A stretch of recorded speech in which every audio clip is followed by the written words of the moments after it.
The path to peace in Ukraine is uncertain. The rules are changing for teaching English in schools. And it turns out life doesn't have to be happy or meaningful to be good. That's some of what we'll get to on the 7 from the Washington Post. I'm Hannah Jewell. It's Wednesday, August 20th. Let's get you caught up with today's 7 stories. Number 1. The White House laid out the next steps for Ukraine peace talks. Last Friday, President Donald Trump met with Russian President Vladimir Putin in Alaska. On Monday, Ukrainian President Volodymyr Zelensky and European allies met with Trump in Washington. So, what happens next? Yesterday, White House Press Secretary Karoline Leavitt explained the plan.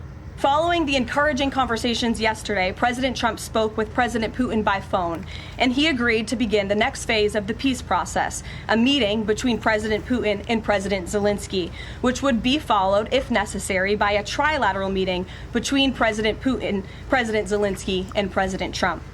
So the White House sounds confident, but Russia has not confirmed any talks with Ukraine, and it has played down expectations for a meeting.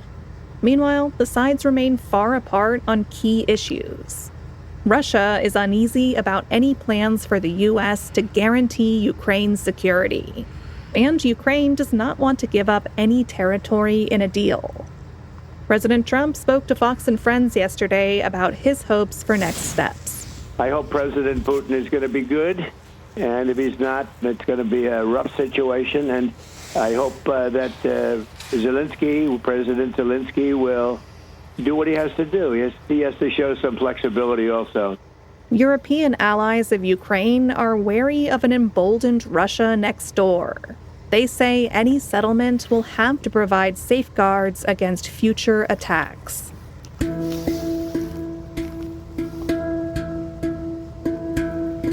Number 2 is a Post exclusive. Pete Hegseth's personal security requirements are straining an Army protective unit. An agency of the Army is in charge of security for top Defense Department officials. That includes the Defense Secretary, former Fox News host Pete Hegseth. The agency is struggling to cope with Hegseth's unusually high security demands. The unit is having to pull agents from criminal investigations to safeguard Hegseth's family residences in Minnesota, Tennessee, and D.C.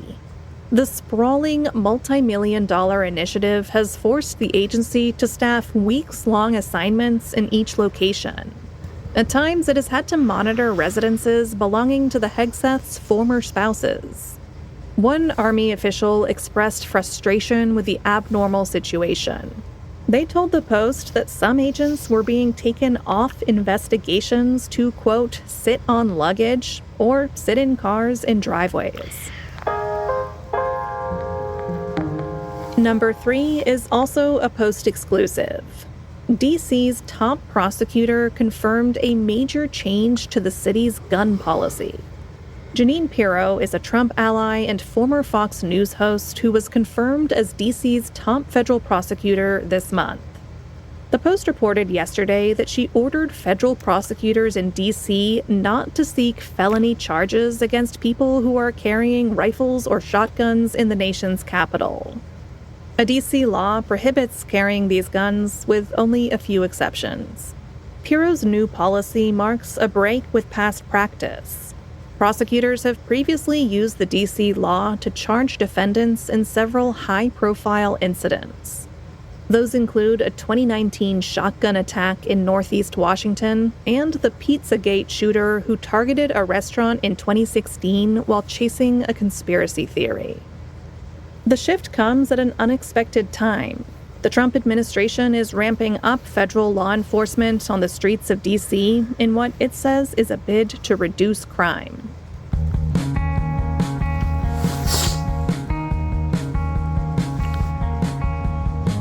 Number 4.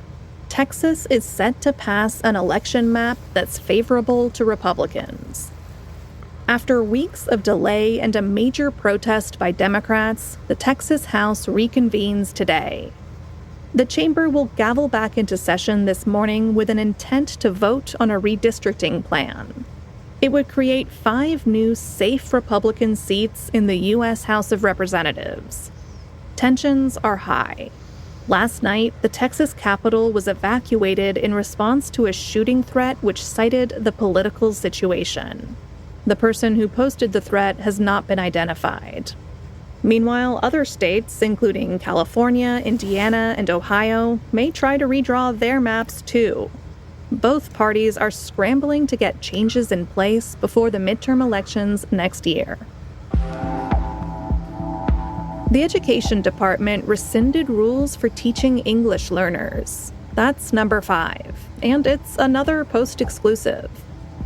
Long-standing guidance has directed schools to accommodate students learning English. But yesterday, the Education Department confirmed to the Post that it was rescinding those rules. This is one of several moves by the administration to scale back support for approximately 5 million schoolchildren who aren't fluent in English. And it's an acceleration of Trump's executive order from March declaring English the country's official language. Other guidance related to language access for people using federal government services is also being suspended.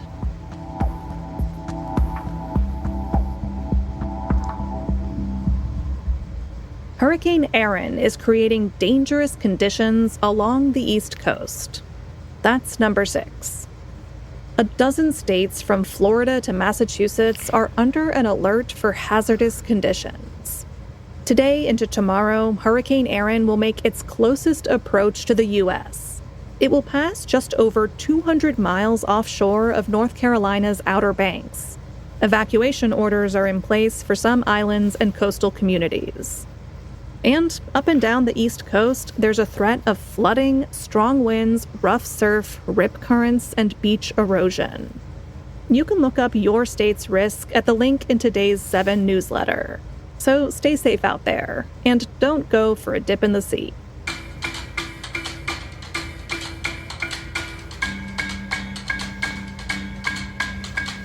And at number 7. Your life doesn't have to be happy or meaningful to be good. Allow me to explain. Decades of research in psychology has identified 2 answers to the question, what is a good life and how can we create it? The first answer is that a good life is a happy life, one created by pursuing comfort, satisfaction, and more joy than sadness. The second answer is that a good life is a meaningful life. That's one grounded by purpose, connection, and making the world a better place. If that's your path, good for you. But recently, researchers have proposed a third answer.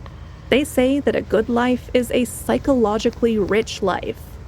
That means a life marked by novel experiences, perspective-shifting insights, and complexity. It can also include more discomfort and challenges than a purely happy or meaningful life would. So the positive news is that there are many different ways to live a good life. Or at the very least, the quest for one can be a topic of conversation at your next dinner party. All right, you're all caught up. I think we hit a record today for the number of stories in our lineup that are exclusive to the Washington Post. Every week, Post reporters are breaking stories that hold powerful people to account, and which pull back the curtain on the sometimes murky and confusing goings-on of government. The best way you can support our journalists and this podcast is with a subscription to the Washington Post. Head over to washingtonpost.com/subscribe to see our latest offer. I'm Hannah Jewell. We'll meet you back here tomorrow.